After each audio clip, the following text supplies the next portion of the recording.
আগামী সভায় গত 17 অক্টোবর 2025 তারিখে ঐকমত্যের ভিত্তিতে স্বাক্ষরিত জুলাই জাতীয় সনদের ওপর জনগণের সম্মতি গ্রহণের জন্য গণভোট অনুষ্ঠানের এবং যথাশীঘ্র জাতীয় সংসদ নির্বাচনের আয়োজন করার জন্য সরকার ও নির্বাচন কমিশনের প্রতি আহ্বান জানানো হয়। আবার আমি রিপিট করছি, আজ জাতির উদ্দেশ্যে প্রদত্ত ভাষণে অন্তর্বর্তীকালীন সরকারের প্রধান উপদেষ্টা আগামী ফেব্রুয়ারি মাসের প্রথমার্ধে জাতীয় সংসদ নির্বাচনের ঘোষণা পুনর্ব্যক্ত করায় এবং সংসদ নির্বাচনের দিন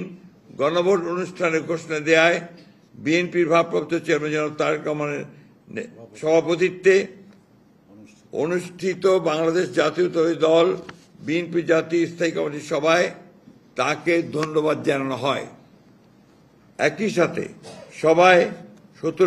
গত 17 অক্টোবর 2025 তারিখে